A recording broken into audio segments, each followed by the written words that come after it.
Minecraft just buried Snow White at the box office. And Rachel Zegler is right at the center of the wreckage. Disney spent over $250 million trying to rebuild one of its most iconic fairy tales, hoping to modernize a classic and connect with new audiences. But instead of laying a solid foundation, they dug themselves into a hole. Meanwhile, Minecraft, the movie, a film based on a game where players stack blocks and fight zombies, rolled in with pixelated charm, a pickaxe, and zero expectations, and somehow mined pure box office gold. While Rachel Zegler posed in an empty theater, clutching a bouquet and forcing a red carpet smile.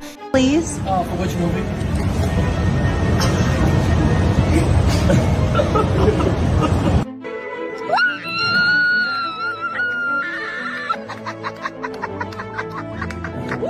Families and teenagers were across town filling theaters to watch an animated adventure that didn't take itself too seriously. Minecraft didn't rely on decades of studio legacy, a beloved fairy tale IP, or flashy celebrity casting. Instead, it offered exactly what audiences were craving: chaotic fun, nostalgic simplicity, and a clear respect for its fans. And the crowds showed up in droves to support it. The contrast in performance was staggering. Minecraft blasted past $300 million worldwide in its opening weekend, while Snow White, despite weeks of reshoots, damage control, and press coverage, struggled to reach $160 million globally. It wasn't just a loss, it was a cinematic wipeout. Snow White tried to reimagine a classic story with a heavy-handed message and missed the emotional magic that made the original so iconic. In contrast, Minecraft didn't pretend to be anything more than what it was: an unapologetically fun film filled with explosions, laughs, and Jack Black screaming into a microphone.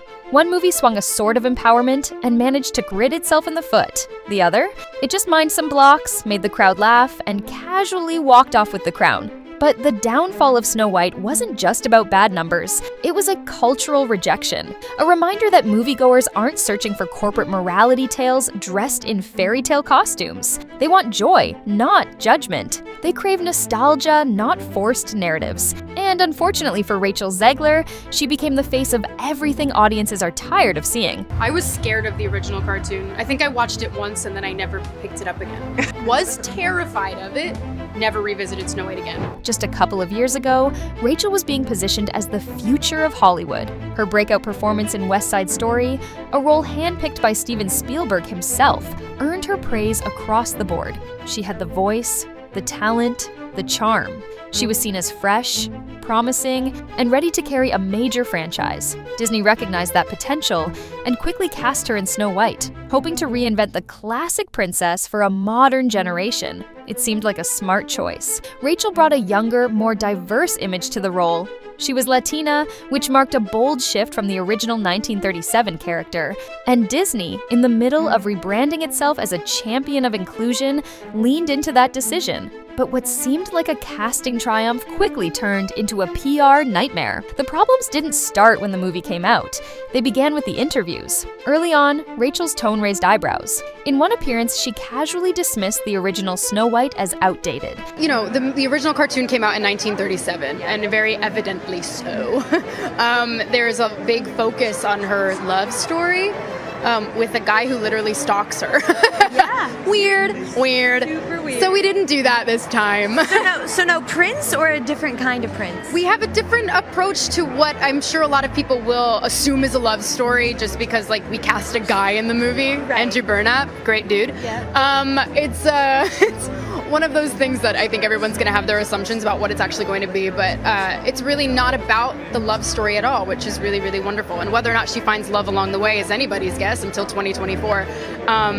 All of Andrew's scenes could get cut. Who knows? It's Hollywood. Calling Prince Charming a stalker and suggesting the classic love story was weird. She smirked, rolled her eyes, and said, "We didn't do that this time," as if Disney's first ever animated feature was something to apologize for. What could have been a chance to honor the source material became instead a press tour filled with subtle digs and not so subtle disdain. Rachel didn't just present a modern version, she trashed the original. And it didn't stop there.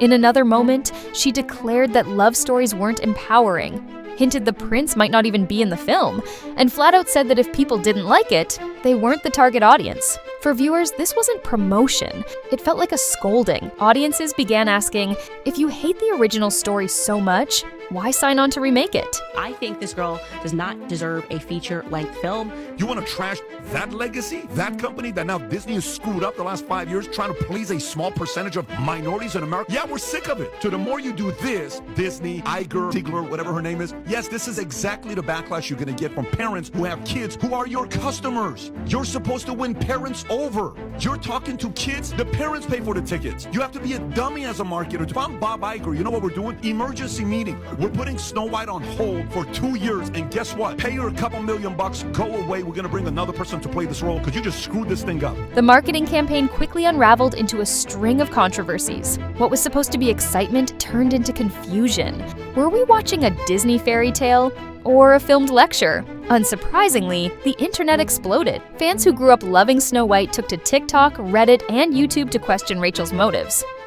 I just saw Snow White, and it is so much more woke than you could even imagine. First of all, her name isn't even Snow White in the movie. It's Rosalita Nevando Blanco, and her nickname is Snow White. They never call the dwarfs dwarfs, they call them folks who mine.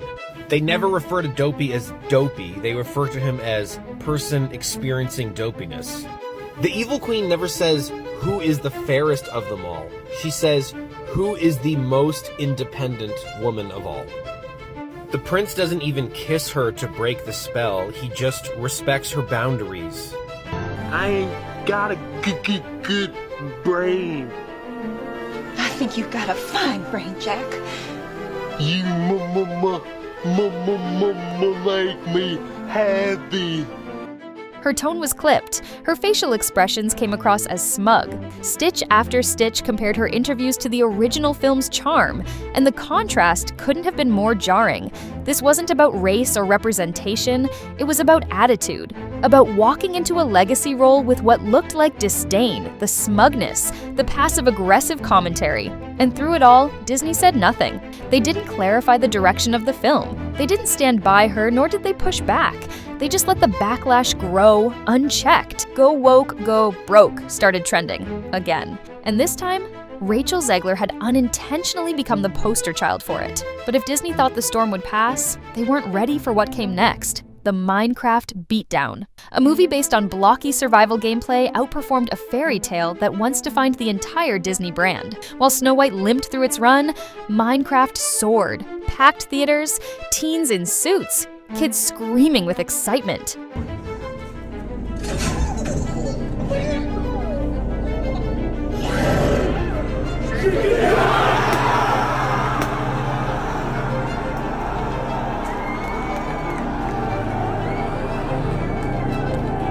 And most painfully of all, a TikTok of Rachel in that empty theater trying to turn an awkward moment into viral charm, only for it to be memed into oblivion.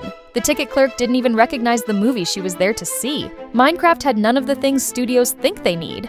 No long legacy, no famous princess, no message. Just a fun story, Jack Black being Jack Black, and a script that didn't insult the people watching it. And that was enough. Meanwhile, Snow White joined a growing list of Disney disasters. The Little Mermaid underperformed overseas. Peter Pan and Wendy was ignored. Pinocchio made no noise at all. The formula was broken. Remake a classic, strip it of its heart, inject a message, and wonder why nobody showed up.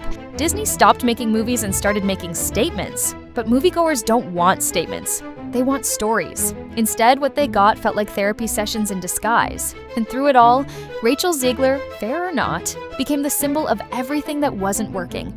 No co-stars publicly supported her. Disney didn't defend her. Even fans who once celebrated her talent began pulling away. The nickname Smug White started trending, and that alone says it all. It wasn't her heritage that drew criticism, it was her energy, her attitude, her disinterest in what the role actually meant to generations of fans. So, what's the takeaway? It's not that audiences hate change, it's that they hate being talked down to. Respect the fans, respect the source, and if you're going to remake a story, at least pretend to love it. Hollywood keeps treating viewers like they're a problem to fix. But the Minecraft Beatdown sent a clear message. People still love going to the movies. They're not afraid of progress.